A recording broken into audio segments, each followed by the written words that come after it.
Hey everybody, this is Starjump Grim doing a mic check. Let me know if you can hear me okay in chat. Give me the 5x5 or all is well sign, please. Thank you.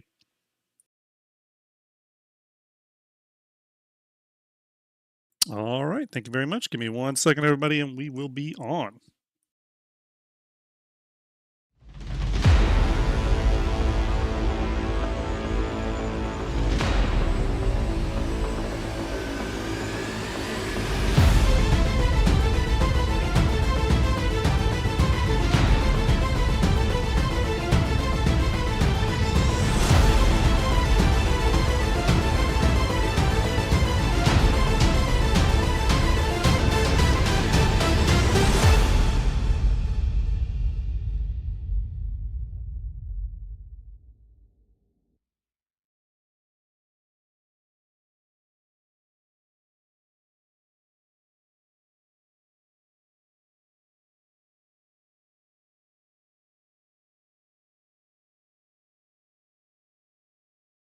Now you can hear me okay. How's everybody doing? Nice to see you all. Solomon the Vengeful says, that a new music theme? Good ear, Solomon. It is for our Fleet Viewer promo. I am replacing all the music that Starjump has used with originally recorded music specifically for Starjump so that we could properly monetize the channel going forward. We're not quite there yet. I'm still doing some switch outs, but getting the Fleet Viewer promo and the Starjump station open are two of my biggest things. I do have new music for both. So you will be seeing that. Good ear too. Good ear. I was wondering if anyone would notice that. So nice job, Solomon. How's everybody doing today? I'm going to go ahead and tell you how I am. I'm sick as shit. So I'm going to see how long I can hang on with you all today. I see Starjump Starlet in chat, the one and only, the legend, the co-creator of Starjump Fleet Viewer, along with myself, and of course help from VMXCO. But everyone give Starlet a salute. Give her that big old Starjump salute. Show that appreciation. She's one of the big unsung heroes of Starjump, to be quite honest with you. Lazy Donuts just subscribed for 13 months in a row. Thank you so much, Lazy. Appreciate that. Starlet, I hope you're well, though. We should talk soon. We should talk. I've been pretty much in a bunker for 3 days. My daughter was sick, and then I started taking care of her, obviously, and then I got real sick too. So, but I'm on the mend. I'm actually streaming today. That's, if any of you are wondering why I didn't stream yesterday, it was because I was too sick to stream, and I was just kind of playing it by ear.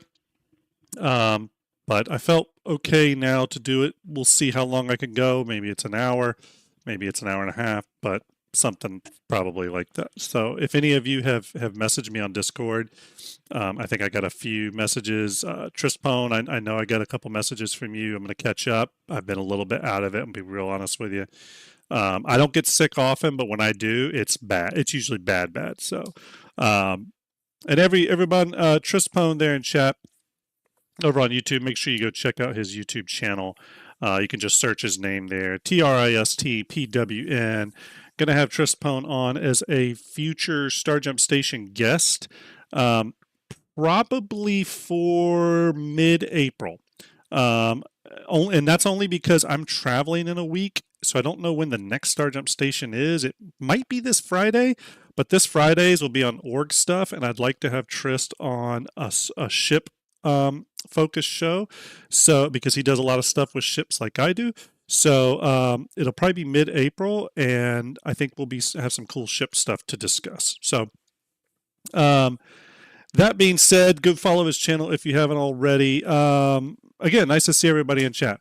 A lot of the usual folks are here. I see VG in chat, Bunker Fist, Bingo, Azro, all kinds of people. I don't mean to leave anyone out. Citizen Ninja, just everybody. Thank you all for hanging out. Full Nelson, Kef, Krivicus, the Cosmic Moose. I love the names. Full Nelson, Artemis. A lot of great people in here. Thank you all for hanging out today. Why don't we just kind of jump right into this? What are we talking about today? Well, a couple things, really. Let's see, what was that? Bunker Fist converted a Prime sub to Tier 1 sub. Didn't even know you could do that, but that's cool. I like it.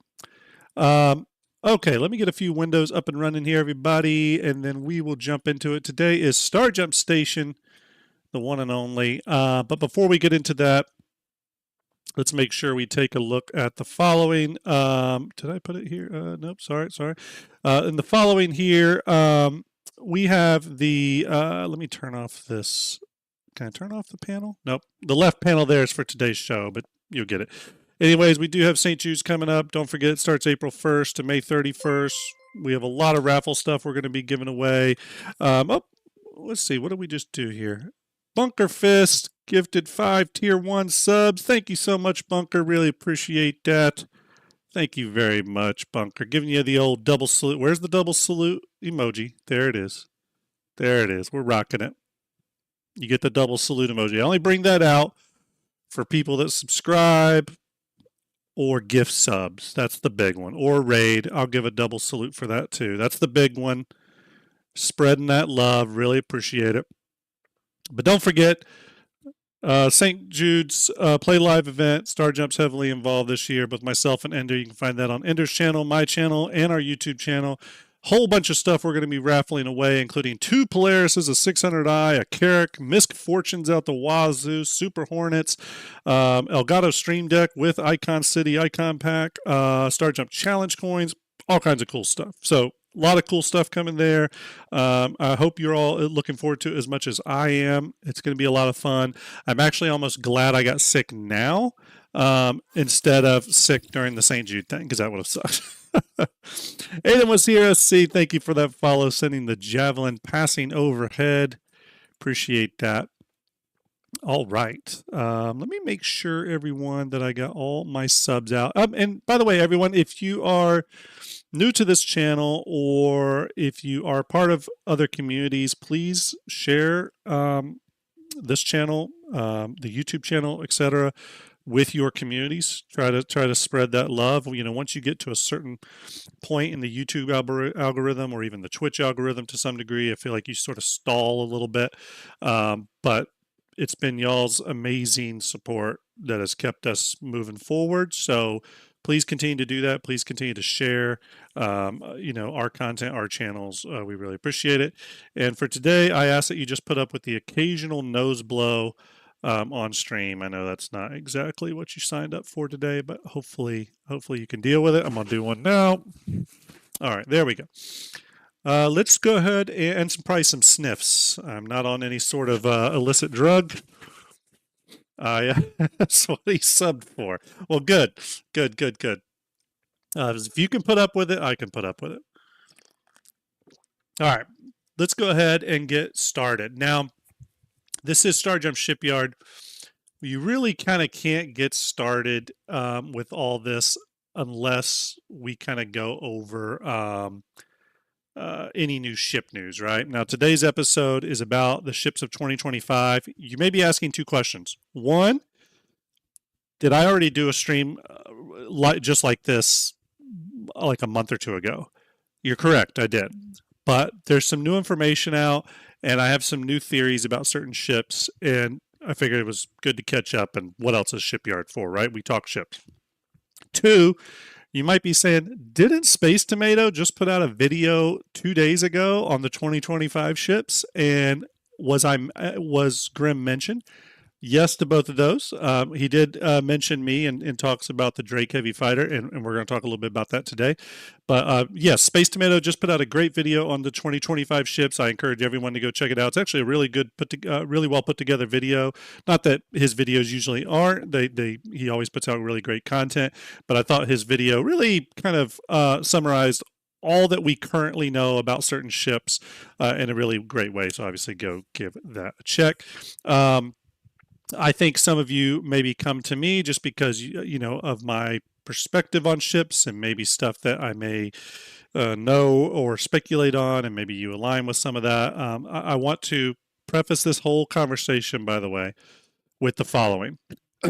Again, I don't work for CIG. I'm sure many of you know that.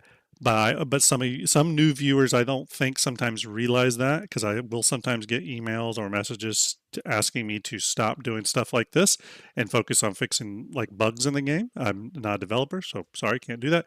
Two, I'm speculating here. I do hear certain information. Some of it is from other content creators that have talked directly to developers, and sometimes I have heard it from people who have data mined stuff, and then sometimes I have heard information directly from developers. I'll go ahead and tell you right now. Yeah, thank you, Shimpasta. That might be a great suggestion, actually. But I think, just so everyone knows, if a developer gives me information I'm not supposed to say, I don't say it. Again, I'm not getting paid for this. I don't really make money off of this. If I hear something that is more tertiary that can be talked about a little bit more openly, I'll definitely talk about it, because that's what this channel and many other channels do, right? So, just wanted to kind of put that out there. Hey, Execute, hope you're well. So once again, everybody, I'm sick as a dog today. Bear with me. There's going to be a lot of sniffing, a lot of nose blows. I don't know how long I can run today. We'll try to go the full show I have planned. If I can't make it, we'll make it a two-parter. I'll do the second part this weekend. But I'm a little bit struggling. Just as recently as last night, I was like moaning in bed, pretty much. It was that bad. So, but anyways, what's the plan? Yeah, so today I'm just going over 2025 ships execute, much like Space Tomatoes video the other day. I haven't had any time to work on the Argo Capital because I've been so sick. So no work has happened on it, but I plan to get back to work on it so that next Tuesday we can do probably what will be the final episode of the Argo Capital build next Tuesday. We'll kind of finish out the ship. I think I've figured out how to kind of get it finished out. So we'll finish out the ship, and then I will work on the key art. So next episode will be the finishing up of the capital ship, and then that episode after that we'll do a giveaway with the poster that is the key art. So, okay, let's get into it, everybody. Let's get into it. All right. First things first. This is Starjump Shipyard, so we are going to cover any sort of ship stuff like I talked about, and we did just have the Golem video release. So in order to properly cover that, we're going to watch that now. I hope you're all okay with this. I'm sure most of you have seen this already. It did come out yesterday, but I wanted to watch it all with you. And let's get into it. As you all know, I'm a big Drake fan, and I'm very excited for this ship. So let's check it out and see what we can learn.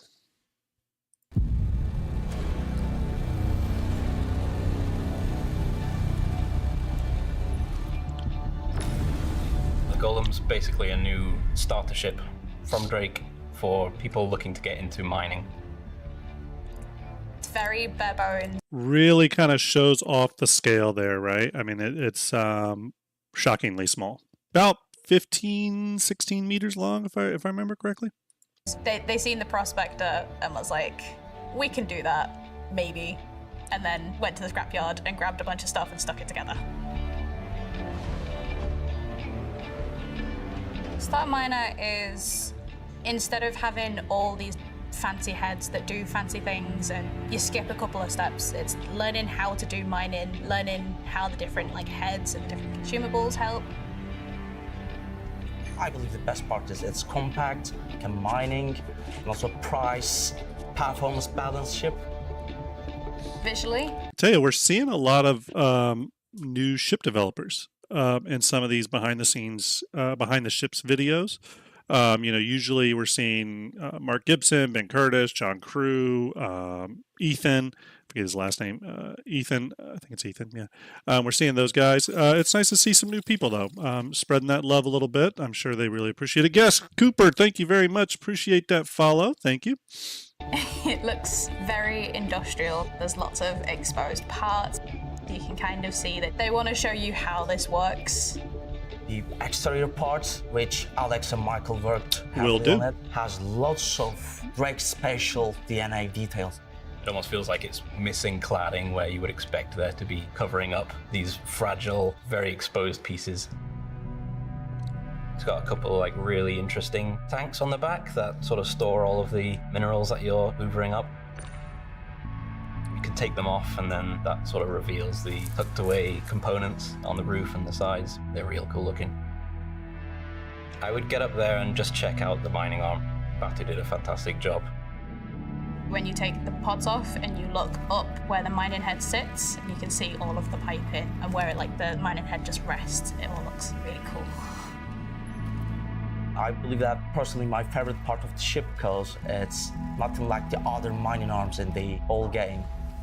It's a completely brand new mining head from Really Drake, interesting so it'll be unlike animation. anything that you can see on any other ships. The mining is a little bit more unstable, because I would say that Drake decided to get the cheapest laser that they could find to get this to work, so it's a little unstable, so it kind of breaks some of the ore, so you don't get... So it's been a while since I mined, a long time actually, years. But remind me, chat, they're saying here that the mining head is unstable because Drake kind of cheaped it out, but we can replace the mining head, right? Like I can put the same mining head on here that I can, that's on the Prospector, right? It's bespoke? Oh, interesting. Interesting, okay.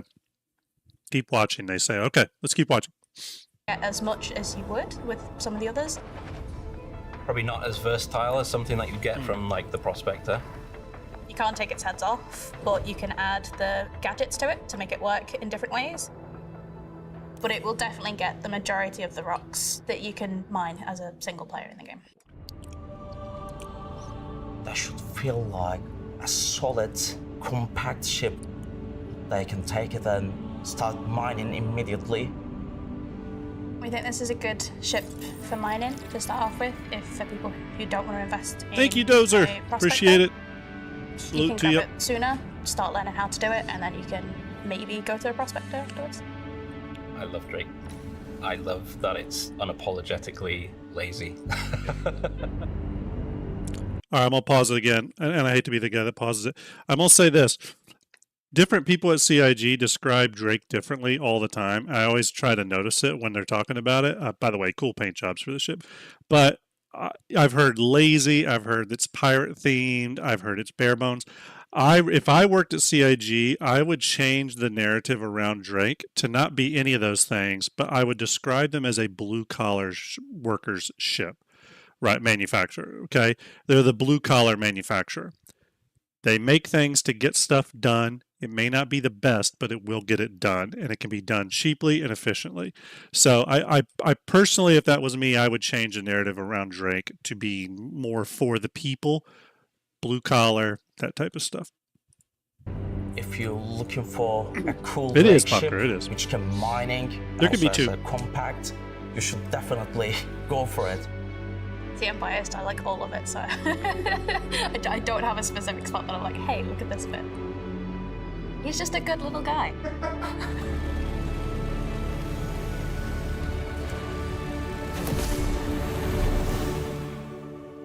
There you go. So the Drake Golem. I'll give you my quick points on this. I do really like this ship. I think it's really cool. I love the design. Well, actually, when I first saw it, I thought it was pretty ugly. But I think that about a lot of Drake ships, in that they're not ugly in terms of they're not pleasing. They're ugly in a sense that you can tell for some intents and purposes, there's some like function over form kind of aesthetics going on. So I really like that. I know Execute in chat was asking about price. Knowing that it's a bespoke laser and that I can't switch it out, which is a little disappointing. It does not have an interior. You can't get to the components easily unless you remove the tanks. I'm personally going to put this thing, I'm going to say it's around $70 to $85, somewhere around that is what I'm thinking. I'm thinking it's going to be, I'm wondering if CIG is going to start putting in offerings that are, well, yeah, I maybe I'm going too low. Maybe I'm going too low. I would say maybe, I'm going to say $90. I'm going to say 90. Is that how much the Nomad is? Let me know, chat. Is the Nomad? How much is the Nomad? I want to know.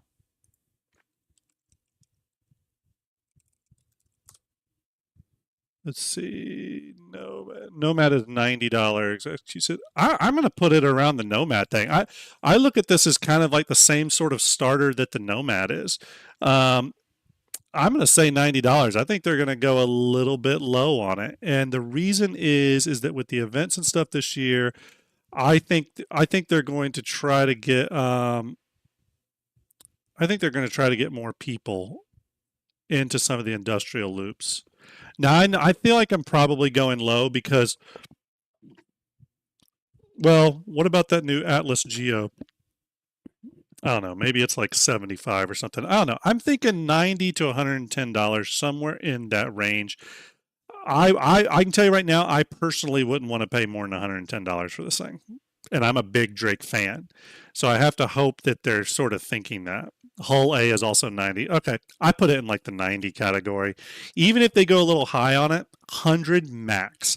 But I'm thinking like 90. I'm thinking 90. I don't think it's the same type of starter that the Prospector is. I think this is going to be more of a chore. Yeah, you're in the same in the same ballpark. A lot of people here are saying 90, 85, 75. I'm thinking 90. I'm thinking right in that ballpark for sure. And I also wonder, again, I still feel pretty strongly that we're going to see another either refinery ship or a larger miner from Drake that utilizes some of the same stuff here. Yeah, I'm thinking 90. All right, let's keep going because we have some stuff to get through here. Let's switch here. All right, wanted to go over some 2025 ship stuff with you all. These are just my wild speculation ideas and thoughts that I've had surrounding this. Some of this I feel pretty strongly about. Some is very hopium, and some may be crazy. But if you've all wanted to know where I sit with the 2025 ships, let's go through it. And I've tried to organize it in a way that I think makes the most sense. Let's start with the first thing here, which is, actually, hold on a minute. Let me grab something. I just realized I didn't have it. The one thing prepared that I wanted prepared, of course. Okay. So let's go ahead and talk about this first. Let's see here. Ship team size. Okay. So ship team size. This is from CitCon 2953. This shows a panel that John Crew was speaking on, talking ships, where he talked about essentially the ship team growth over the past essentially 11 years, from 2012 to 2023. You see ups and downs, but generally the trend is going up, right? Now, around 2022, end of 2022, there was a huge drop off. No big surprise what happened there. Paul Jones and I think several other people, kind of part of his team, very famously were working on the Banu Merchantman reconcepting, left the studio. That happens. That's part of life. People stay at companies and move on to them. And when they left, that took a big chunk of the current ship team with them. They went down to 14. Starting from early 2023 on into 2024 and beyond, if you follow John Crew on Twitter, you will notice he travels a lot now, like a ton. And a lot of that is because they have been actively rebuilding the ship teams, adding new people, building a completely new ship team in Montreal, all that kind of good stuff. During that CitCon panel, he had already sort of shown off that the ship team at that time had grown, and this was into 2023, had grown up to 28 members. Over the course of 2024, we knew that grew much more. And by the time CitCon 2954 had rolled around, from what we understand, it seemed like the ship team had almost doubled beyond even that number, right? Getting up into the 50s by some accounts. Although I'm sure it's not easy to just say, because I'm sure there's people that are on the ship team but are also on other teams, like if I had to guess. There's some gray area there. But from all intents and purposes, it sounds like the ship team has grown in size. So where am I going with this is that while a lot of us, myself, I know Space Tomato just released a great video on 2025 ships. I'm sure Executing them have. It's a little hard, I think, for any of us to properly understand what this year is going to be like because we've never seen a ship team this large before. We just haven't. So while we can speculate and make some assumptions, we don't truly know where what this year is going to sort of turn out to be like until maybe we get a little bit further down the line because again, we're only in March here. I think as we get maybe another month or two down the line, it's going to start to seem pretty obvious what they're doing in terms of ship release cadence. Right now, it does sort of feel like it's a new ship or two a month. We'll have to see if that cadence holds out. So, all right, let's keep going here. Next thing I want to talk about, yearly sales events. Okay. Let me close this real quick. Yearly sales events. It's no mystery. Let's see if this loads here, of course. It's no mystery that CIG's funding model is balanced heavily around their yearly sales events. You know these well. These include Invictus Launch Week, Alien Week, CitCon, IAE. There's also some little sub events in there too, of course. That could be Coramore, all the little holiday stuff, things like the Best in Show is sort of its own little event, right, where ship sales are attached. We just seen one in the last few years recently where it's the In Case You Missed It thing that usually comes out in January. I think that's what it's called.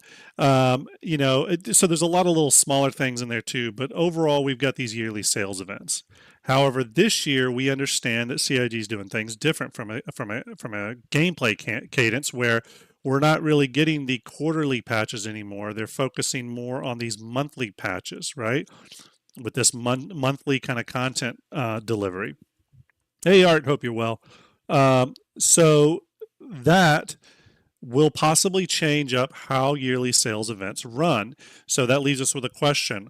Are we still going to get the same sort of sales we see during past sales events? So for Invictus Launch Week, myself, and I'm sure a lot of other people are assuming, okay, we're going to have the small, medium, large sale, right? Where there's a small ship that goes flight ready, a medium ship that goes flight ready, and a large ship that goes concept. It's released for concept, which has kind of been the usual thing they do. But is that going to happen this year? Maybe not, because of the ship cadence. Things may change here. Maybe this Invictus, it's just a couple ships go flight ready and there is no new concept ship. Or, who knows how they're going to do it. So I think with how CIG is approaching this year, there's a lot we still don't know, and it would make me be a little premature to take guesses there. But you can kind of see here how, especially the past few years, back to 2022, they've really been relying on a certain cadence here. Now, that jumped from 2021 to 2022. I personally think that had a lot to do with persistence increasing and stuff. But I mean, again, there's a pretty big jump there. Okay. All right. Let's keep going. What is next? Next, we're going to talk about the famous silhouette video. Okay. I'm going to pull up some of those now. You all know these. These are not mysteries to you. The silhouettes from that video. Now, a number of these have already been released, okay? And this was shown at last year's CitizenCon, okay? The two Hornets here, both the Tracker and the Ghost, have been released. The Medical Terrapin has been released. The Guardian has been released. The Fortune has been released. So quite a few ships on here have been released, okay?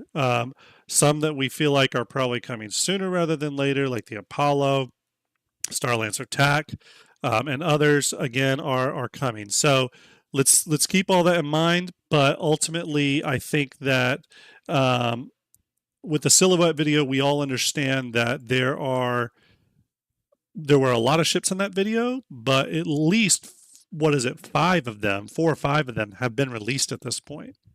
So from that video, I think there was 1, 2, 3, 4, 5, 6. I can count them here. 6, 7, 8, 9, 10, 11, 12, 13, 14, 15. 15 ships on there, 6 already released. That leaves around 9 remaining. Some of the ships of that 9, some of those are definitely not releasing this year, and CIG never said they were. Ships, for example, like the Pioneer. I can guarantee you the Pioneer is not coming out this year. It may have started development this year, but it's not coming out this year. So when you start to whittle it down, you start to end up in a place where there is about like 8 ships on there that are due to be maybe released this year. So I know others in chat have heard this. Execute may have heard this. I've heard this as well. That in addition to the ones that have been showed in the silhouette video, that there's probably another 10 or so being worked on to some degree. Maybe some of those are in final art. Some of them are just beginning their white box journey. Some of them maybe just being reconcepted. But there's more ships that we need to think about other than just what's on the silhouette video. Good case in point, the Atlas Geo, and more specifically the Golem. Okay, surprise ships that we all didn't really think about. We all didn't really speculate on. They were big surprises to all of us. They dropped, but obviously they've been in development for a while. XQ says, would you be hopeful for a sneak peek of the Pioneer, like maybe the exterior? I would love that. I think that honestly, if we did get a preview of the Pioneer's exterior, it wouldn't be till the very end of the year. I think they just got a long way to go on that. I mean, the fact that they showed that there are concept artists still doing concept mock-ups of the interior shows me that while the ship is in active development, they're very, very early in the process. So, and they haven't done a consolidated outland ship at that scale that we know about. Obviously, we've shown before that there seems to be one, the Squadron 42 gameplay trailer, but I'm not sure how quickly they could put that together. I would love to see that, though. I mean, personally, I would think that's amazing, but we'll see. But yeah, I'm a big Pioneer fan, so honestly, anything to go along with that would be good. All right, let's go to the next one. So just keep that in mind. Silhouette video, we know some stuff, but don't know all of it, okay? Next thing we're going to talk about is Workers Week, okay? We were talking about these yearly sales events, but we also need to think about new opportunities for CIG to do sales and possibly sales that align with events, okay? So we know the next event is this Align or Mine event, which is going to be heavy industrial focused. So it would make sense that they would do a Workers Week sales event. And maybe that'll be a yearly thing, but I would suspect during Workers Week that a lot of the industrial and hauling ships will go on sale, and there'll be some ship packages that come out of it and stuff like that. If they were smart, they would release maybe some armor sets and stuff. Maybe it's the Grey Cat armor, but like branded, so like a Covalex version or something like that, I think would be really cool. So I think if they could kind of get in and brand it a little bit with some of the industrial brands, and there are others, I just Covalex is the only one coming to mind at the moment. I think that would be really cool. So hopefully Workers Week turns into something. I do know that there's Workers Week paints. Some of you have shown those. I don't think I have any of them just handy right now, but there's some Worker Week paints that have leaked. I think they're like a blue and white, I think. Not super industrial looking, to be totally honest with you. But regardless, we'll see. So Workers Week may be a new yearly sales event that we have to look forward to, and there might be more of them as the year progresses. Again, this is a little bit of surprise, and this goes to show us that this year with CIG might be a little unpredictable, right? They may be throwing new sales events in there and all that kind of stuff. So it's just something to think about. All right, let's move on to our first big one, okay? We're going to talk about Invictus launch week, okay? Let me turn this off here. So Invictus launch week, obviously there's a lot to talk about here. We're going to talk about a few ships. You see them listed here and why all of them have a chance of making an appearance at Invictus. But let me be very clear here. I do not think all of them will. It's going to be one or two of these probably. Signal 30, thank you for that follow. Appreciate it. Sending the Javelin overhead. I always like seeing that big old ship flying right over my head. That means someone's followed, so I do appreciate it. So, yeah, let's talk about Invictus, and let's go through some of these ships here. Oh, thank you, Shimpasta. New PTU release. Okay. So let's talk about a few of these ships here that we may see at Invictus. Okay, military-themed event, by the way. So typically it's military or at the very least combat-focused ships. Starlancer TAC. MK84 just subscribed. Thank you, MK84. You're getting, for that, you know what we break out for a subscription? We break out the double salute icon. So we pop that right up there. Thank you very much. Appreciate that. All right. Got a little bit of that. So the Starlancer attack, and pause everybody. I got to blow my nose.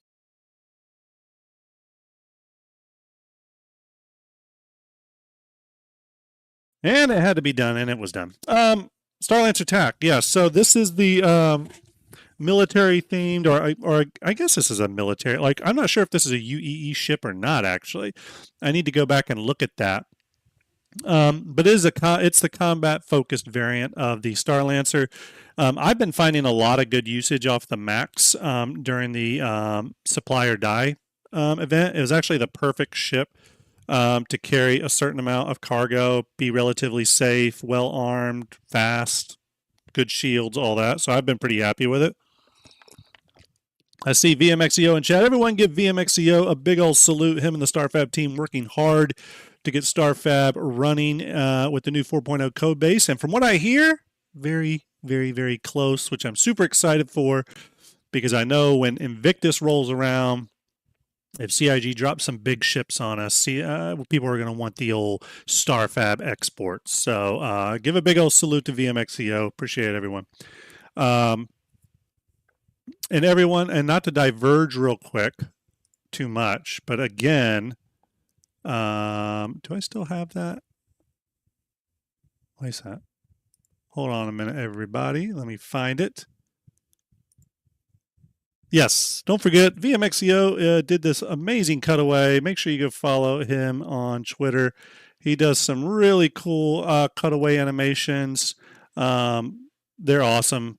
He's a true legend. Again, on the StarFab team, did this one of the Mirai Fury. You can find him over at Twitter. It's Josh Durr, JOSHDERR on Twitter. Make sure you give him a follow. He does really cool work, and you can see the stuff he posts. He posts all kinds of cutaways and stuff like that, so make sure you give him a follow. All right. Oops. 1 second, everybody.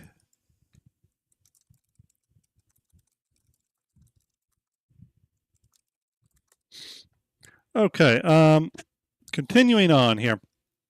Starlancer attack. What do I think the likelihood of this at Invictus is? I think it's pretty good. To me, it's not the most exciting Invictus release, to be quite honest with you, mainly because it's a little bit of a known quantity, but I think it's probably a really useful ship to release at Invictus.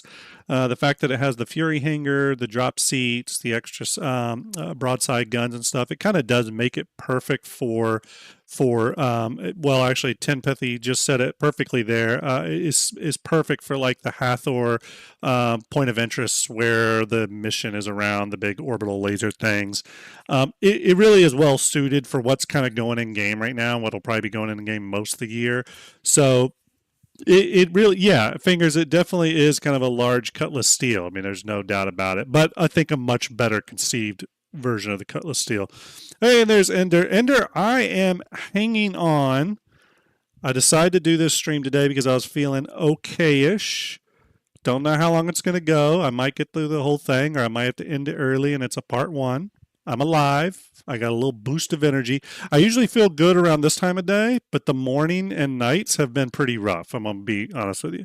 Actually, nights have been better. Last night actually was pretty good. I could have been on in gaming, but I decided to rest. Tonight I hope to be on. It's the mornings that are the really rough ones. Those are the rough ones. But yes, everyone, I personally hope that the Starlancer TAC does see itself emerge into the verse for Invictus. I think it's a very useful ship. I've more and more been hearing people very excited for this ship. I really like the Max. I really do. I do feel like the Max could have been just called the base variant. I know Execute shares that sentiment. But that being said, I do really like the Starlancer series. It really kind of reinvigorated my interest for MISC. And it's not that I dislike MISC. I actually really like the hull C. I really like the hull A as well, even though I don't own it. And I love the design of the Odyssey. I'm interested in the MISC. But it's always been a manufacturer of them and kind of all over the place on. But the Starlancer series really, to me, like up their game a bit.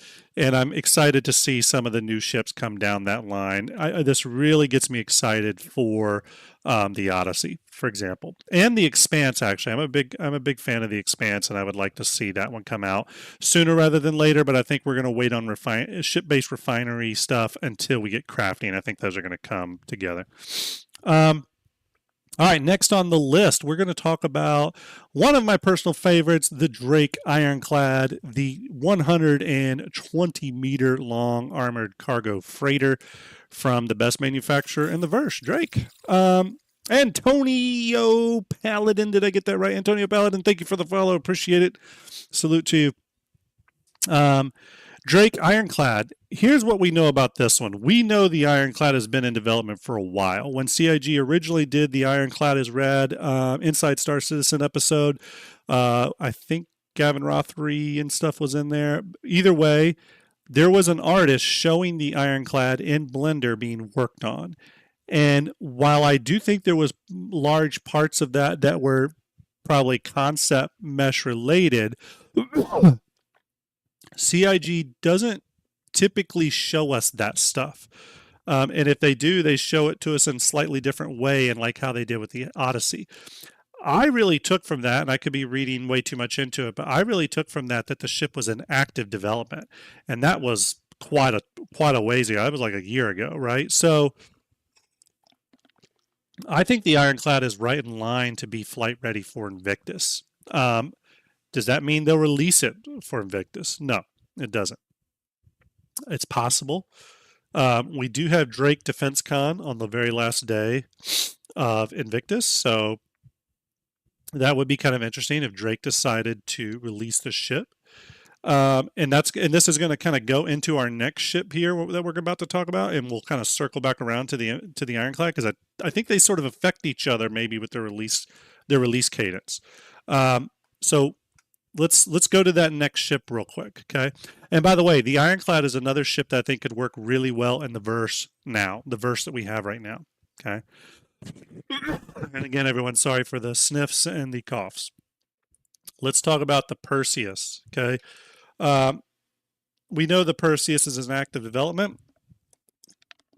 The Perseus, to me, is another, very much like the Starlancer TAC, is another ship that is an easy win to release in the verse that we have right now. And I would put the Ironclad in that category as well. These are ships that really fit within the current gameplay like mindset that CIG has, right? We're having on-ground FPS battles, we're having space-based battles, and even where industrial gameplay stuff is happening, generally it's cycling through combat lanes, right?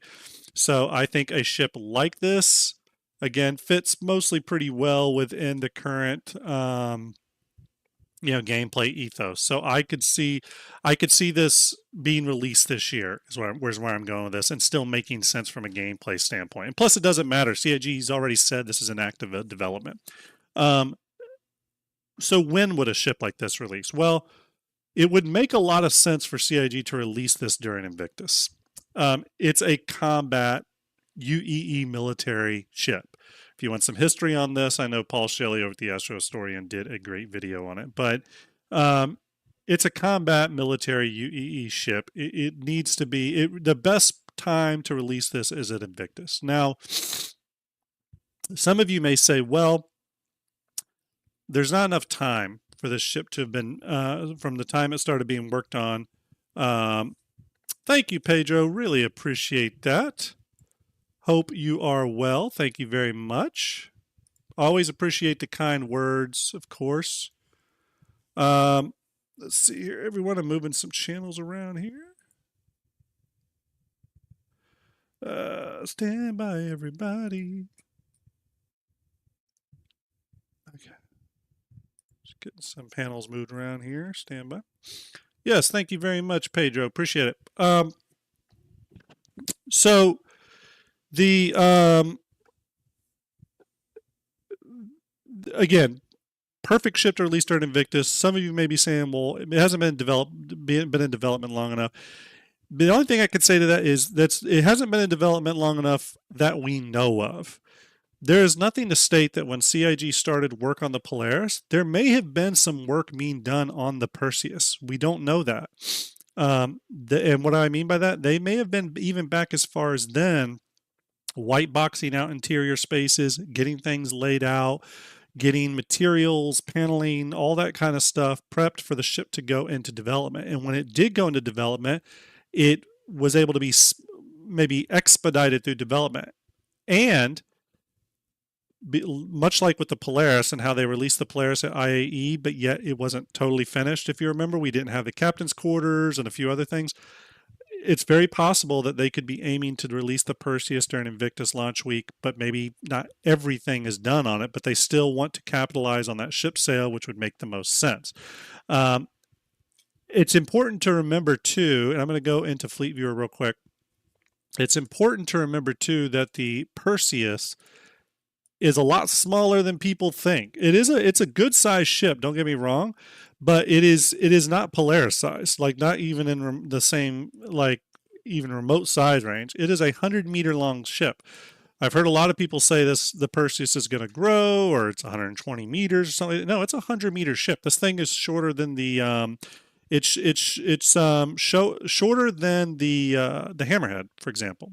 Okay, it's a smaller ship, smaller form factor, and I would assume the team that worked on the Polaris moved directly into the Perseus, if I had to guess, and they were able to probably bring over a lot of the same stuff into the Perseus, and that could have expedited its delivery. Now, the tricky thing to think about here, though, is going back to the Ironclad, and that is, would CIG ever dare release two large ships, I guess we could call them, honestly, right? The Ironclad and the Perseus. Would they ever be as bold to release those during the same event? So let's say RSI has a day during Invictus. It's a big day, right, on the calendar. And then the Drake Defense Con, they release the Ironclad. We haven't seen anything like that. But again, with how CIG is doing things this year, I don't think any of us could be so bold as to say that that wouldn't happen. I think it's extremely unlikely, but I do think I could also be sitting here during Invictus saying, holy hell, we didn't expect both ships to go flight ready, but look at this, here they are. It's possible. All I'm saying is it's possible. It's unlikely, but it's possible. See here, Krivicus says, I'm guessing Perseus at IAE with Ironclad at DrakeCon and yet unknown Drake combat ship to defend and go with it. Well, we're going to get to that. We're definitely going to get to that. XQ says, when did the Perseus enter production, Starjump? I don't know.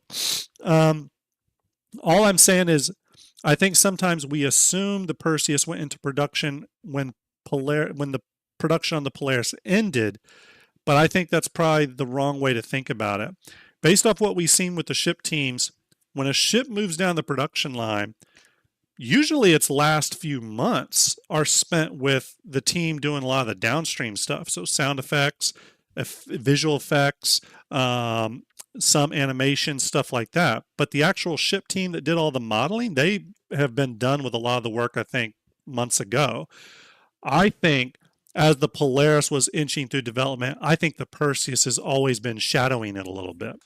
I think there was a point where CIG had decided that the Galaxy wasn't going to be the next RSI ship in line. And so whenever that was, they paused that and the Perseus moved up. But I do think the Perseus has been shadowing the Polaris in development. So it's a little bit hard to know. I don't think they just worked on the Polaris, stopped, it went flight ready, and then they moved on to the Perseus. I don't think that's how it works there. I think it's a different team. So I think the downstream teams were working on the Polaris, doing its sound effects, visual effects and stuff for like lighting teams were in there doing additional lighting. And while that was done, because the ship was essentially mostly modeled at that point, the modelers from the Polaris were already modeling out the Perseus. That's what I think was happening. But here's the deal. We're going to know very soon.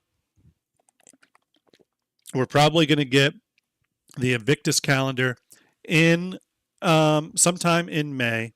And when we get that, we're going to have a good understanding of what's happening.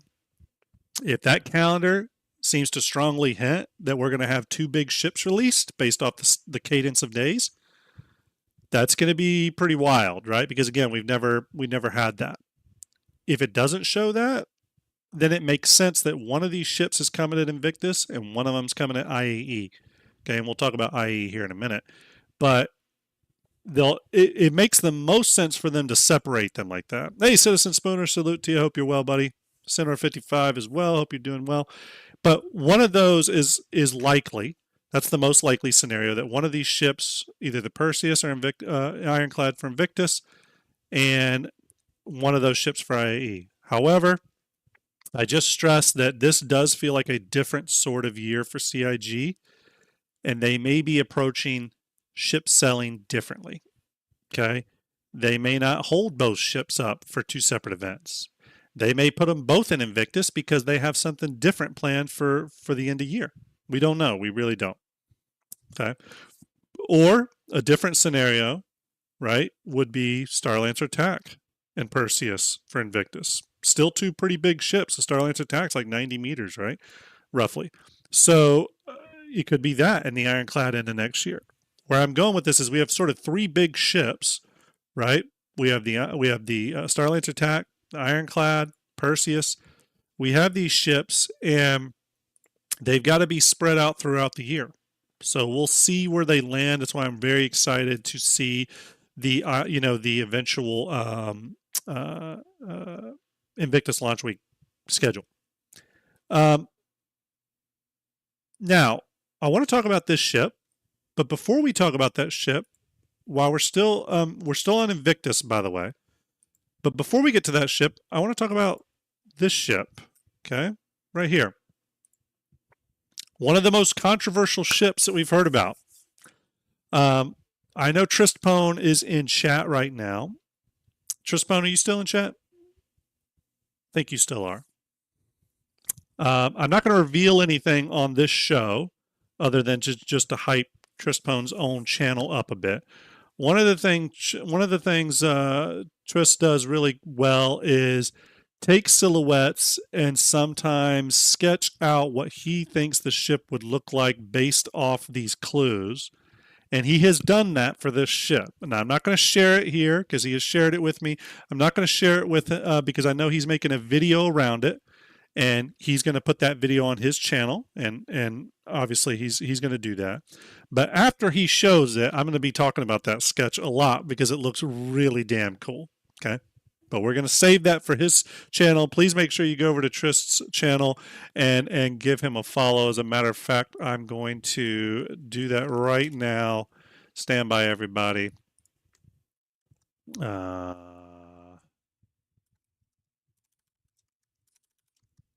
Okay, one second. Yes, everyone, make sure you go to Trist's channel update right here. I'm going to post it in chat. He'll post a video, I'm sure, showing off his sketches. But he's got a really cool sketch of this ship. That's awesome. That's all I'm going to say. But please go give his channel a follow. So... Actually, real quick here, let me...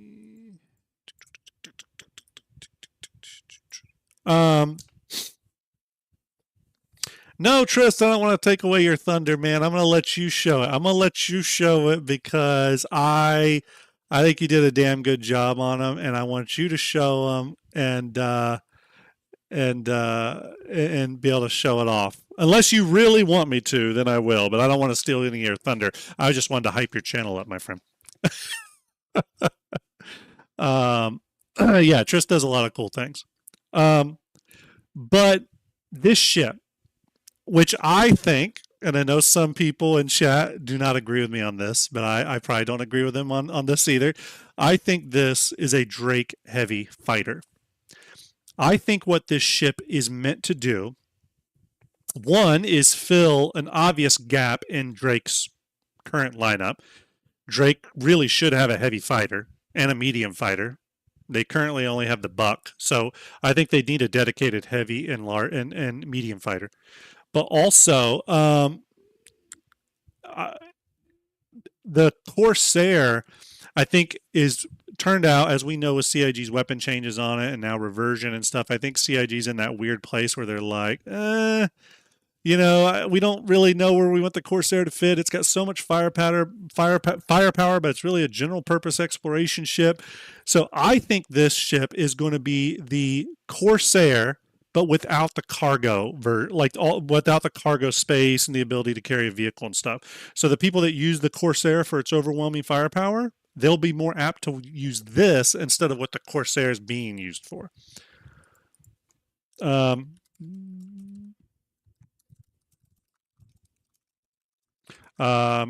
am going to show off Trispone's sketches because he has given me permission, which is very, very nice of him. So I do need to, let me see if I can rotate it here because it's showing up at a weird angle for me. Stand by. Okay, there we go. Can I rotate it? Let's see here. Let me bring it over and let me rotate for a minute so I can see it a little better here. Thank you for that. Oh, someone just rated. Who rated? Let's see who rated. Let me switch over here. Blasphemous just rated again. Oh my goodness, Blast, you have rated me a few times lately. Thank you very much, man. I appreciate you. How was your stream? Salute to you. We are going over 2025 ships. Did you have a good stream today? Let me ask that. Let me know if your stream was good. Nice to see you entrusting your community with me. I really appreciate it. Thank you very much, dude. You're an absolute legend. I appreciate it. You know that. I've told you this many times. You are an absolutely awesome dude. Thank you so much. I do have to rate and run. No problem. Everyone in chat, if you're going to stick around with us, we are talking 2025 ships. And I'm about to show some sketches here. If I can learn to use this tool that I am currently using, bear with me. Okay, here we go. I think I figured it out. Okay. There we go. Bear with me, everybody. But yes, those of you coming from Blasphemous channel, please feel free to hang out. We're talking about all the 2025 ship predictions I have. Some of them are probably accurate. Some of them are wildly inaccurate, but hopefully you'll enjoy them nonetheless. All right, everybody, let me show this sketch again. Here we go. Well, we're talking about this ship here, which I do think is the Drake Heavy Fighter, and you will see right here, Trispone has done a sketch of it. I'll tell you, I think this could be a really cool concept. Again, borrowing heavily from the Drake Corsair. It's got those vibes.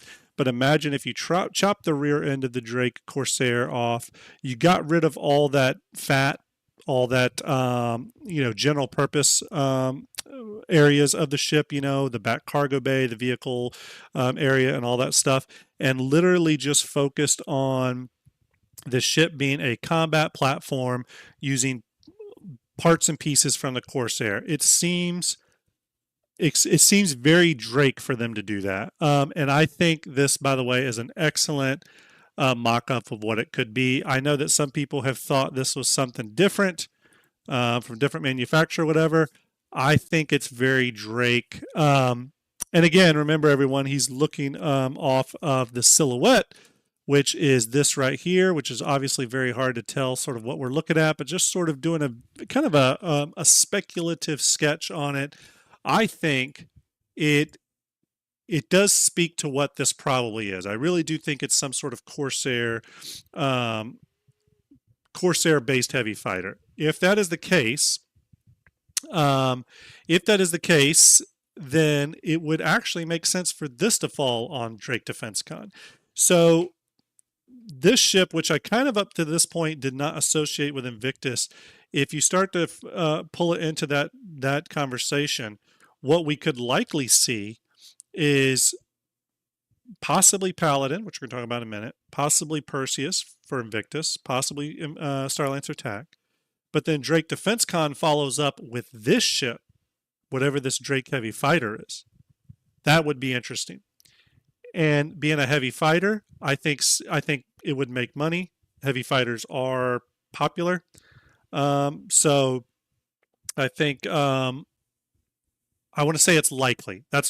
So if I had to guess, I would put the release of this ship at Invictus, whatever this Drake ship is. I'm putting it actually pretty high. My speculation is going to be that it's highly likely we could see this on Drake Defense Con Day. Only because, not because the Ironclad wouldn't be ready, but only because I'm a little concerned that they would want to release so many big ships during Invictus, and they've already got 3 big ships that will probably be close to ready. If not all of them, then some of them close to ready. Again, I've probably never been this confused about an Invictus in terms of the ships we know about and where they will land. So a little bit confusing, but that's my speculation on this ship. Now, next one, Paladin. We do know this ship is in production. The last we heard, though, was in white box, or was going through that. I think, and VMXEO says it really great right there. For money reasons, it's good to have one big ship that sells a few and smaller, cheaper ships that sell a bunch. Absolutely, and that's that's evident through things like the Cutter and stuff. Cheaper ships that CIG has said sell a ton, right?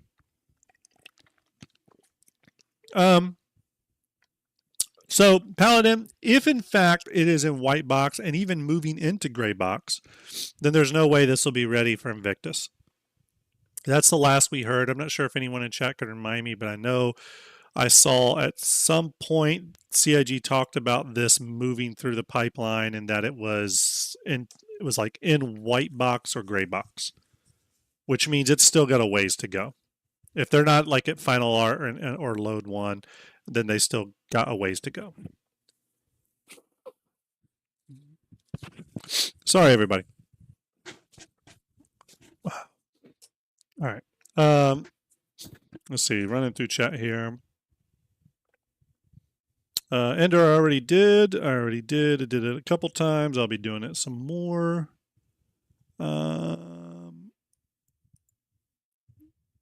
MT Stunner, do you think they would sell the new Kruger fighter the concept at Invictus year? Felt a little early for it. Some of their sketches felt pretty early. If we were in fact seeing them recently, or in terms of if they were made recently and we're seeing them kind of in the flow, which is sort of how I took that Star Citizen Live. I think we're still ways off from the Kruger fighter, but maybe possibly later this year. Because it's not just settling on a ship design. They then have to make key art for it and other things. So no worries, Ender. Yeah, I did. I showed the graphic, which I have right here. Showed that all at the beginning of the show. I'm going to go back over that here in just a short bit for sure. Absolutely, it's been big on my mind too. Very excited for the St. Jude Play Live event. It's coming up quick. I feel ready and not ready, but it's going to be fun. So yeah, the Paladin. And the Paladin is, again, a ship that I think a lot of us are really excited for. I do think it's coming, but I don't think we're going to see this ship.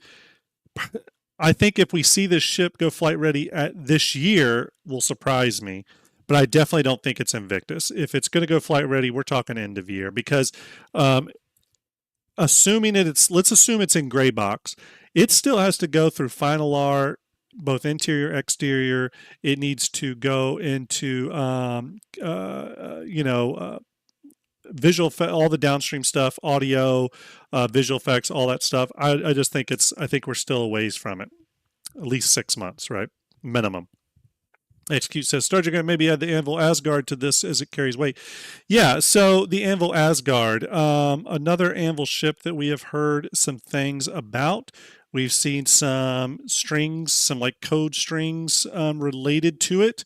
Don't want to get too carried away with that because we've seen code strings before that never materialized, but what we think the Anvil Asgard is a variant of the Anvil Valkyrie, more of a direct variant where the Paladin is more just sort of inspired by. I think the Anvil Asgard, from what we've gleaned, and I'm gonna go ahead and warn you, what we've gleaned is very tertiary. I wouldn't call it solid info at all. Some of the things we have heard about it is that it has a refueling port that can be extended and retracted, but that also could be the same type of fueling port that is on the Drake Golem. As a matter of fact, that would be good for us to look to see if the Drake Golem ground refueling port is called the same thing in the file name, like the code entity. I would be very curious to see if it is. I have a theory that it is, in which case that makes the Anvil Valkyrie a big unknown, the Anvil Asgard a big unknown into what it actually is. Some people, including myself at first, were thinking, well, maybe the Anvil Asgard is like a refueling version of the Valkyrie, which would be kind of a strange variant, but regardless, I don't really know what it is now. Currently, I just feel like it's a variant of the Valkyrie. Joshua Michael, thank you for that follow. Appreciate it. On the flip side, the Anvil Asgard could be a completely different ship. Just because, there's some references to it being a Valkyrie variant doesn't mean that it is. So it very well could be a completely new ship from Anvil. It would be a little bit surprising too, because I didn't think that Anvil was sort of being worked on right now. But obviously it is. We've had Hornet variants. We've had some work done to the Carrack. So who knows? Who knows what CIG could be working on in terms of Anvil ships right now? So kind of exciting. Bunkerfist says a non-dropship variant of the Valkyrie would be nice. I would likely switch to it. Yeah, as would a lot of people, I think. I think dropships are pretty polarizing ships in general. So I think a non-dropship version of the Valkyrie, more of a general purpose ship, would actually go a long way. I think a lot of people would purchase that. I would probably purchase that, actually. So, yeah. Let's keep moving. Okay, so we've talked about Invictus quite a bit here. We talked about Starlancer Attack, the Ironclad, the Perseus, the Paladin, the Drake Heavy Fighter, which I'm getting more and more excited about, actually, and of course, the Paladin and the Anvil Asgard a little bit. Now let's talk about the other thing. Do I think we're getting the next ships? Actually, let me get to where I was going. Sorry. Let's talk about the Idris and the Javelin for a minute. Now, do I think we're getting the Idris or the Javelin this year? No, I'm not. So, in a way, I'm not saying this is a 2025 ship, right? But the reason I bring it up is that it's possible that CIG could finally pull back the curtain a little bit on the work being done to the Idris and the Javelin, of which there's a lot of work going on with those ships right now. Let's talk about that a little bit, right? Let me go ahead and bring up some of the stills. I've gone through this a lot, as you know. I've talked to you all a lot about this. Actually, hold on one second, everybody.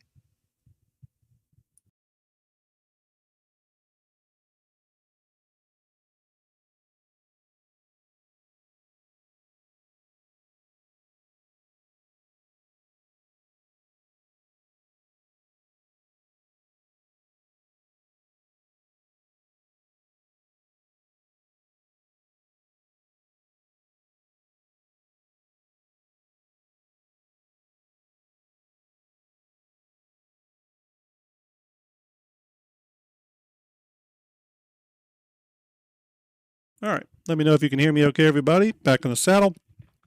We're going to talk a little bit about these ships, the Idris and Javelin. Why am I talking about these at all? Well, if you've been following these streams, you'll know that I've talked a lot about the heavy work being done to both of these ships. Some content creators have mentioned it a little bit. It hasn't been a huge subject of discussion yet because I think a lot of people just sort of didn't really see it when they saw the Squadron 42 gameplay demo. I also think I've heard from some people that, oh, these are the ones in Squadron 42. These aren't the ones that we'll be getting. I definitely disagree with that.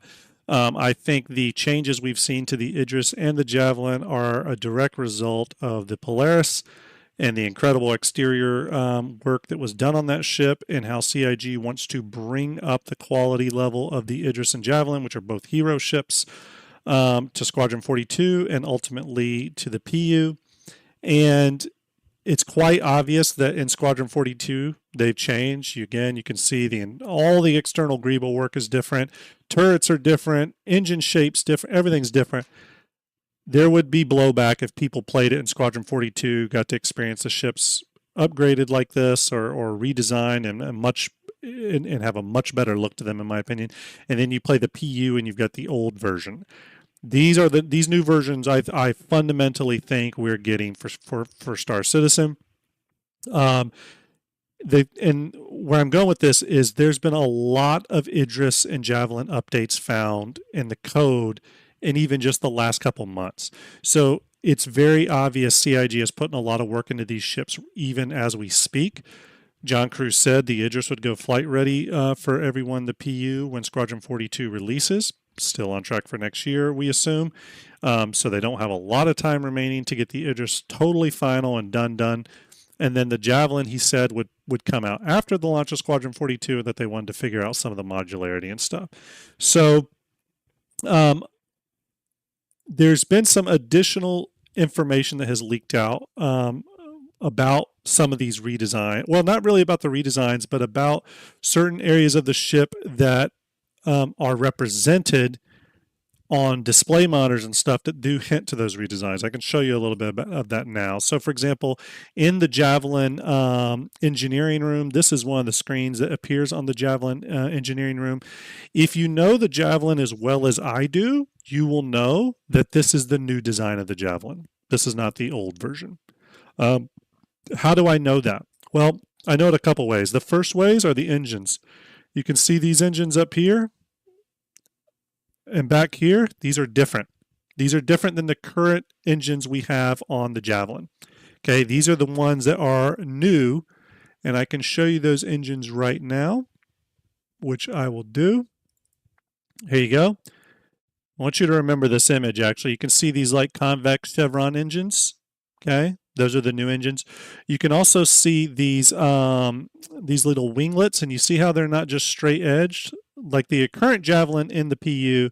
They're just straight edged winglets. Same with these larger winglets back here. They just have hard edges. In the new ones, there's these little like cut ends and stuff to the geometry. You'll notice that here too on the winglets. There's little cut ends. So this is the new Javelin. I can also tell because some of just the external lines are different. What this means, by the way, everyone, is that they have, I guarantee you they have not changed anything on the internal structure of the ships for the most part. They may have changed some things to update it for the PU or to plus some stuff up from Squadron, but I think 98% of the interiors have not changed. What has changed a lot of is the exterior of the ships, which is something they can change to plus up the ship's visual appearance without ruining any of the AI pathing and stuff that has gone on for Squadron 42, right? The only place I could think that this set them back a little bit by plussing up these ships is some of the cinematic destruction stuff that's happening in Squadron 42. But again, the gameplay demo we just saw at CitizensCon, they showed the new version of these two ships. So it's very, very likely that these ships have been the new versions of these ships have been worked on for a long time at this point, possibly even for over the last year or 2 years, and they just kept it a really good secret. You can see here the the Idris. It's got the new engines with the wedge engines, the tucked-in engines up here. If you're familiar with the Idris exterior, this entire exterior looks different. All the lines, the greebling, all that looks totally different. I'm very familiar with the old Idris, so when I see this, it almost looks like a different ship to me. I look at it, and I remember when I saw this in the original one, I was like, what is this? Is this an Idris? Like, that's how different it looked to me. Trispon says, isn't Winglet part of the Starjump team? There should be. There should be a Winglet. But yeah, again, if you're familiar with the Idris, you'll notice that a lot of the lines and stuff back here are completely different now. Okay, let's keep going. The next one. We're talking about Alien Week. This happens in after Invictus. It's usually in June.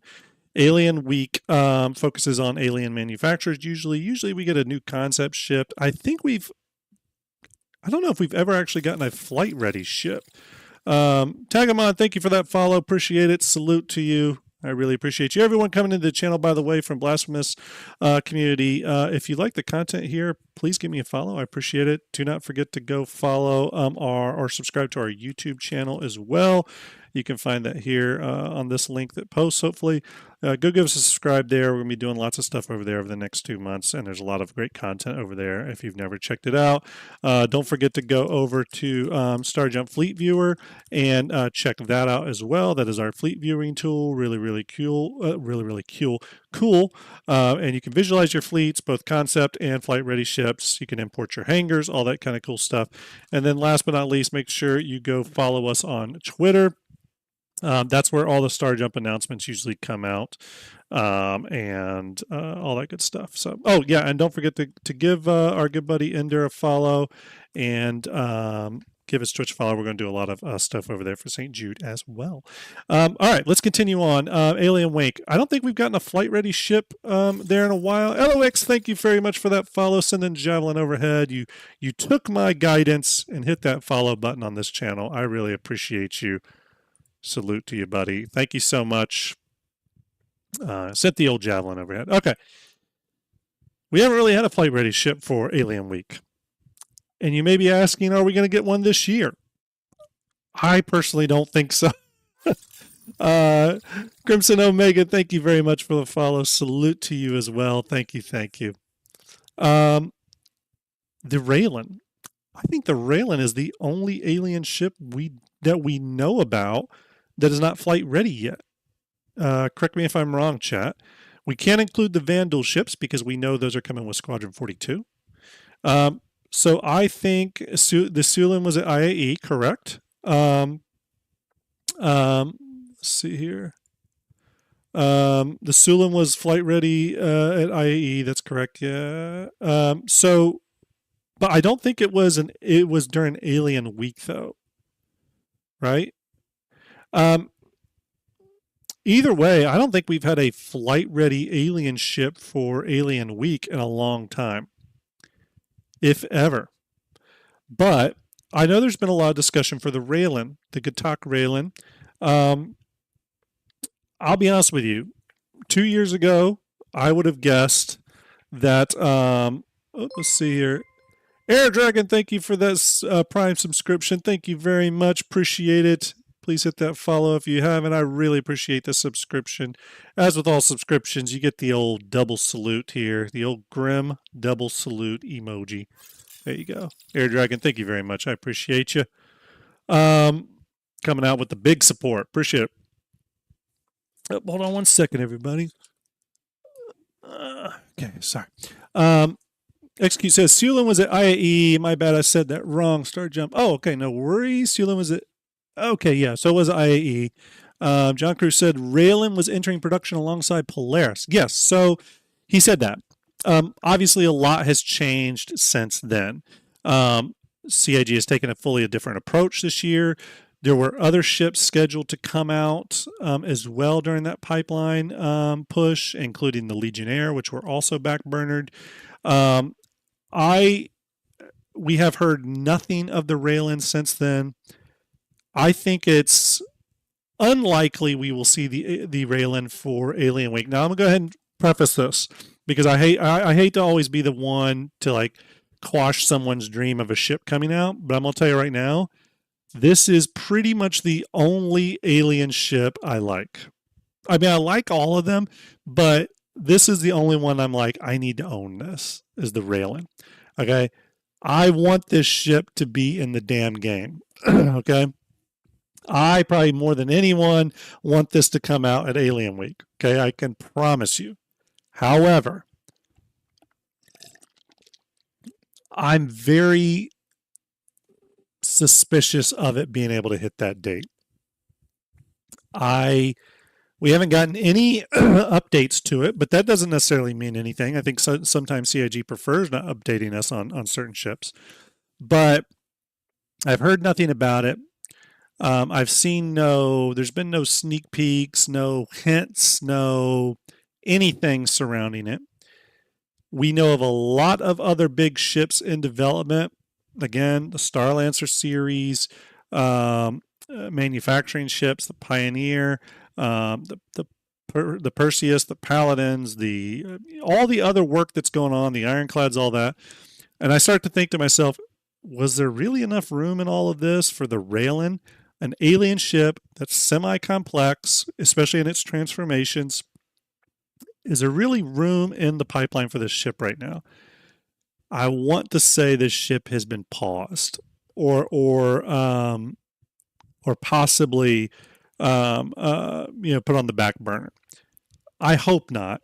I do really think the Raylan is an interesting ship, and I would love to see it flying in the verse. I don't see it. Now, I want to say this to everyone. This is none of this is insider information. I am completely speculating wildly on this. And when I speculate, that means I could completely be wrong. Okay. 100% could be wrong. If there's any CIG people watching this laughing because I'm so wrong, I could absolutely be wrong. But I don't see it. I think we're a ways off from this ship still. Starjump Grim, new name is Shatterer of Dreams. Yes, I could live with that. I could live with that. Culpa Benox, thank you for that follow. Salute to you. Appreciate all of you willing to send the Javelin on yet another flight. Appreciate you. All right, let's keep going. So yeah, Raylan. We'll see. We'll see. This one's a big mystery to me. Okay, it's a big mystery. Next, IAE and CitCon. Okay, well, for this one just goes back to everything we've already discussed. Okay, and why did I bunch these two together? I bunched these two together because I think these two are directly tied to Invictus and what happens there. Not necessarily for CIG, because obviously they already know what's going to happen, but for us, we'll be able to know a little bit more what CitCon and IAE are like based off how what the Invictus schedule ends up looking like. And what I mean by that is what we talked about earlier. If the Perseus comes out at Invictus, then I guarantee you the Ironclad's probably slated for like CitCon or IAE. If the Ironclad comes out at Invictus, then the Perseus is probably slated for IAE or CitCon. Okay. Again, spreading those big ships out. What is the kind of the little bit of the wild card though that we could take for the CitCon and IAE? Well, last year at CitCon IAE, let's not beat around the bush. One of the most exciting things from all the panels was base building and the future of the verse, right? Star System 1.0, right? So crafting, fabrication, base building, all that stuff.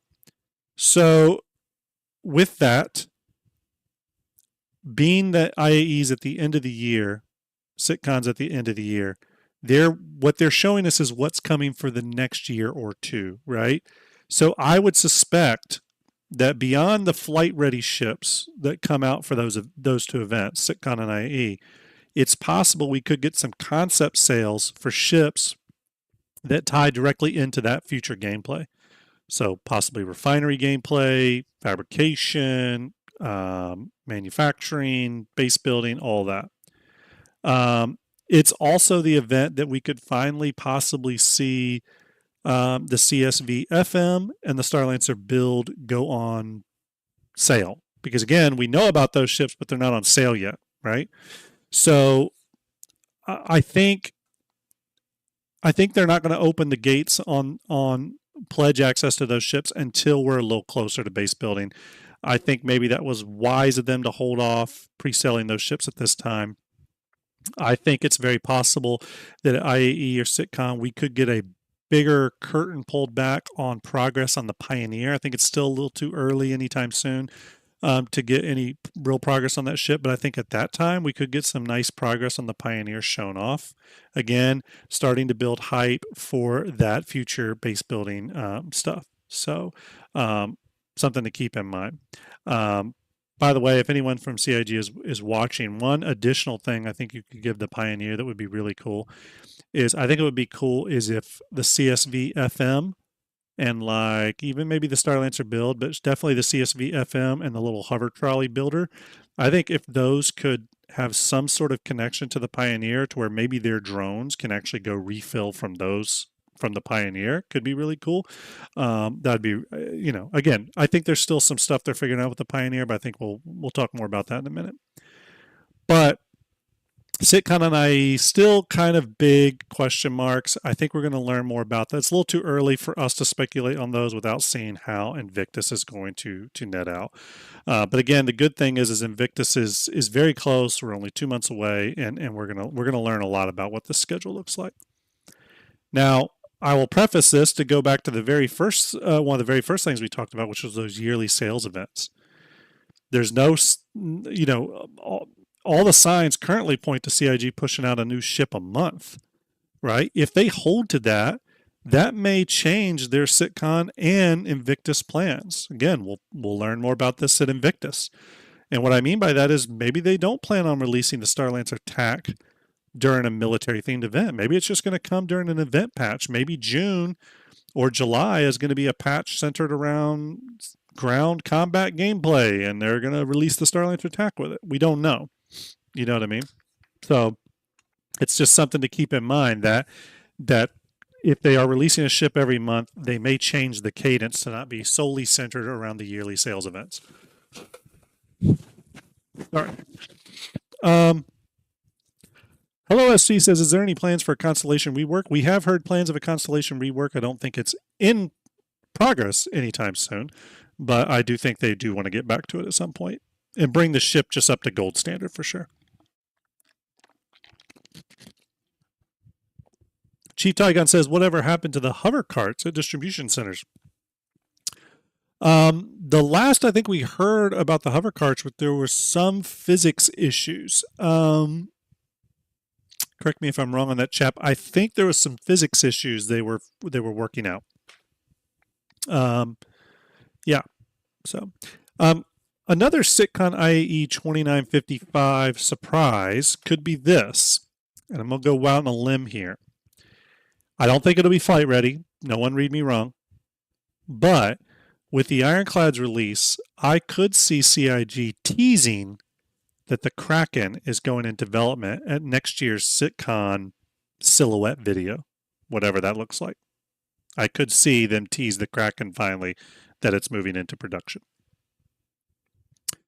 All right, moving along. Other ships.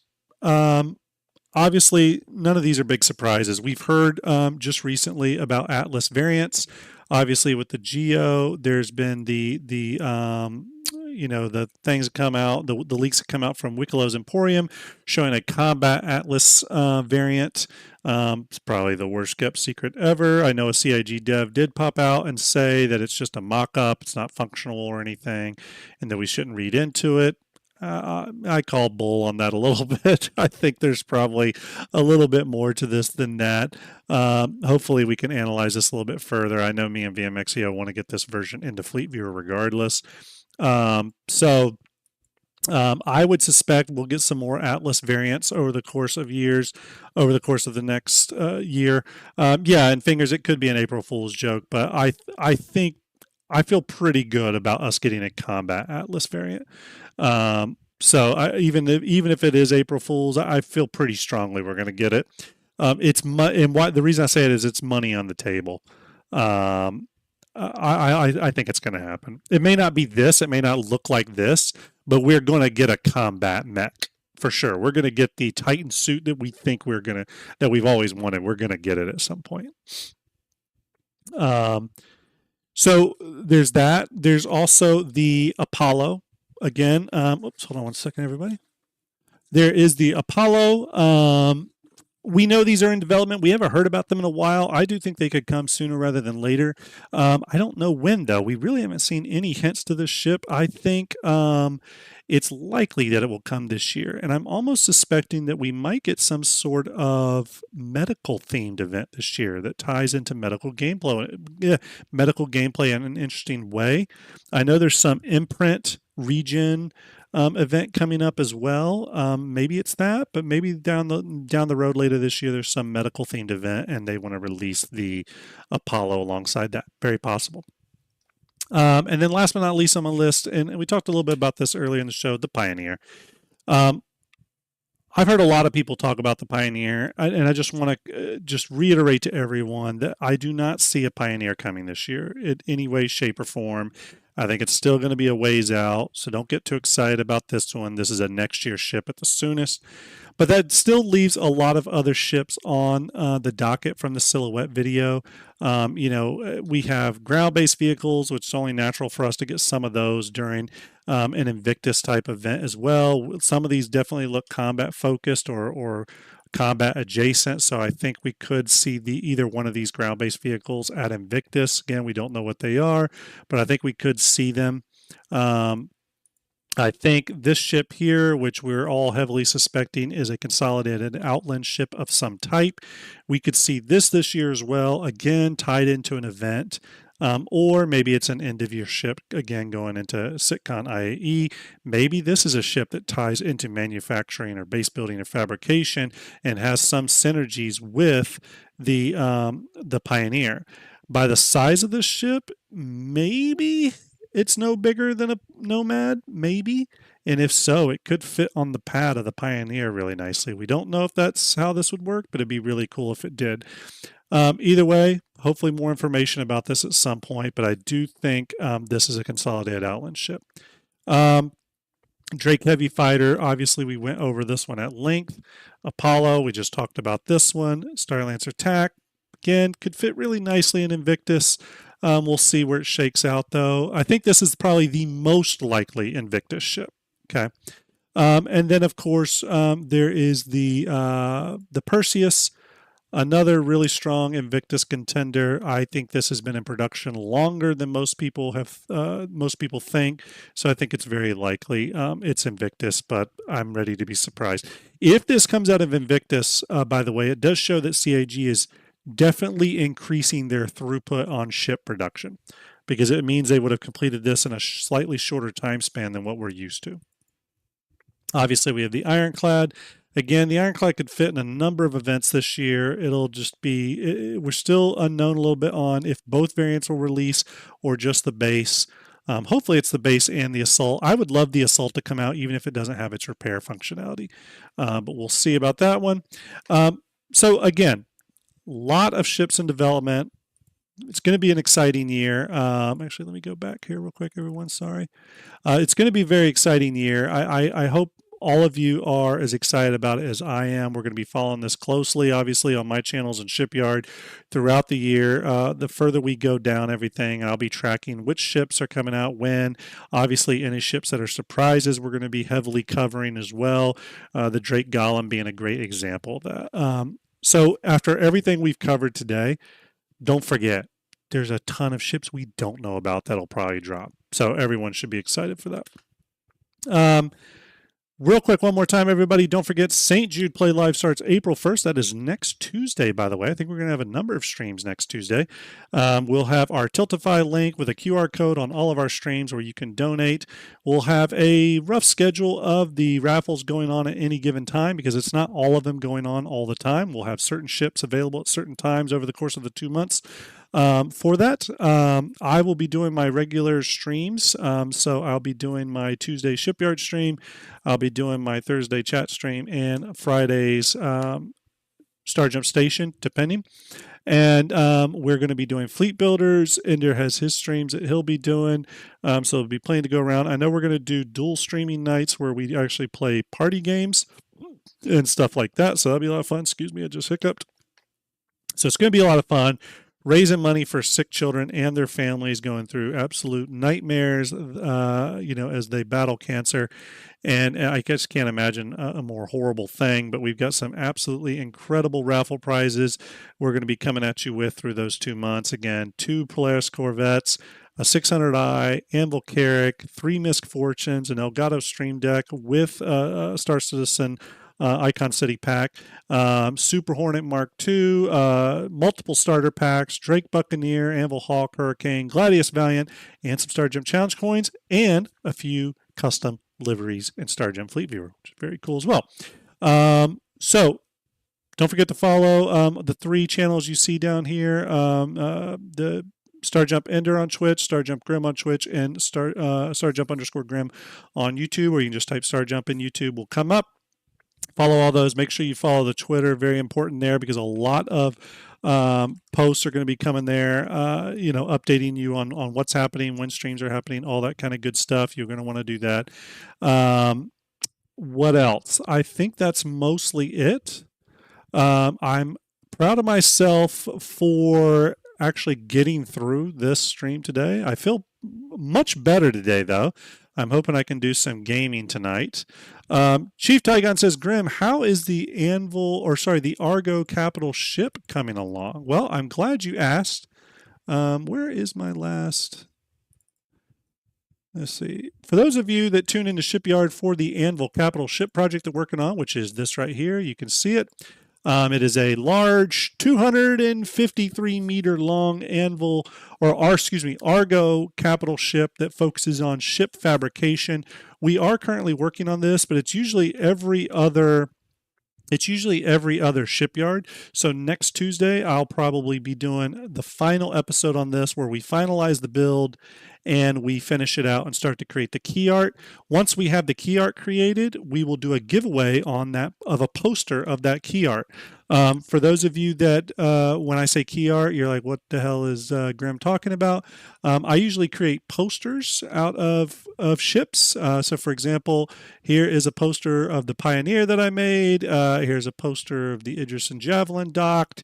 Here's a poster of some medical ships. Here's a poster of a bunch of RSI ships. Essentially, we're going to create a nice big piece of key art from the Argo Capital, and we will give that away on stream. Everyone, thank you for hanging out today. You're all freaking amazing. I do think I'm going to attempt to do a Starjump Shipyard this Friday. I want it to be on the future of orgs, but I need to see how soon I can get that going. But that was originally the plan. But let me see. Let me look into that. For now, though, I really appreciate you all hanging out with me. I would love if you all could take all this Starjump love, and I'm going to send you over to our good buddy. Let me type it in here. Who's rated me just recently, so we're going to rate him right back. Going to send you over to Citizen Spooner, and hope you all have a great rest of your day. Thank you all for hanging out with me today. I'm glad I got through this. It was good. It was nice to go over all the ships again with a new kind of a new fresh perspective. Everyone, have a great day. Do something kind for a stranger. A lot of big St. Jude news coming up very soon. All right, everybody, have a good day. Talk to you later. I'm down.